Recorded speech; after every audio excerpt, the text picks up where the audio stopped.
Hello বন্ধুরা, সবাই কেমন আছো? চলে আসছি আজকের রান্না বান্না নিয়ে। ভাত আমার নামিয়ে ফেলেছি, মাছের তরকারি করব। তো কড়াই গরম হয়ে গেছে, তেল দিয়ে দিয়েছি, মাছটা ভাজা বসাবো। তো এই যে মাছ ভাজা বসিয়ে দিয়েছি, মাছটা ভাজা হোক, আমি তরকারিটা কেটে কুটে ঠিক করে নিই গুছিয়ে। মাছ ভাজা অনেক কমপ্লিট হয়ে গেল। আর এদিকে একটা তরকারি বসালাম, সব ভেন্ডি পটল বেগুন টেগুন দিয়ে একটু চচ্চড়ি মতন করবো। তো বসে দিয়েছি, কড়াইতে পাঁচফোড়ন দিয়ে কাঁচা লঙ্কা পেঁয়াজটা ফোড়ন দিলাম, পেঁয়াজ ফোড়ন দিয়ে দিলাম। ভাজা ভাজা হলে আলু দেবো। আর এদিকে এই চচ্চড়িটা বসিয়ে দিই, আলু পটল বেগুন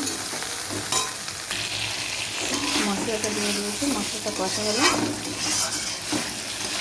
জল দিয়ে দিলাম।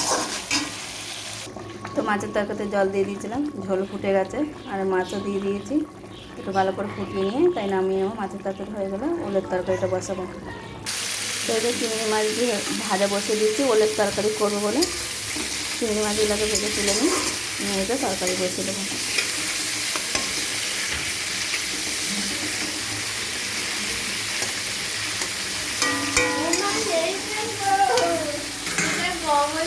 তো চচ্চড়িটা কমপ্লিট আমার হয়ে গেছে। আর এদিকে হচ্ছে চিংড়ি মাছ ভেজে তুলে নিয়ে ওলের তরকারি বসানোর জন্য পাঁচফোড়ন তেজপাতা ফোড়ন দিয়েছি, পেঁয়াজ ফোড়ন দেবো।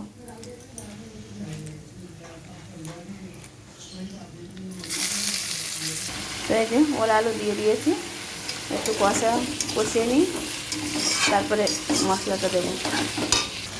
মশলা আর চিংড়ি মাছটা দিয়ে দিয়েছি, এটা ভালো করে কষে নেবো, নিয়ে তবে জল দেবো। তো এই যে তরকারিতে জল দিয়ে দিয়েছি, পুটুলটা আমার হয়ে যাবে। কেমন হলো আজকাল রান্নাবান্না বন্ধুরা কমেন্ট করে জানিও। সবাইকে জানাই শুভ দুপুর, অনেক শুভেচ্ছা। সবাই ভালো থেকো। আর দেখো বৃষ্টিতে যা করছে, পুরো ঘর বাড়িতে যেন মনে হচ্ছে পচে গেলাম। তো টাটা বন্ধুরা, সবাই ভালো থেকো। আমার তরকারিটা প্রায় হয়ে এসছে, ফুটে উঠলে নামিয়ে একটু ঝোল ঝাল না রাখলে তো ওলের তরকারি তো ঝোল টেনেই যাবে। একটু ভাজা জিরে গুঁড়ো দিয়ে নামিয়ে নেবো। তোমার ভিডিওটা পর্যন্ত রইলো, টাটা বন্ধুরা।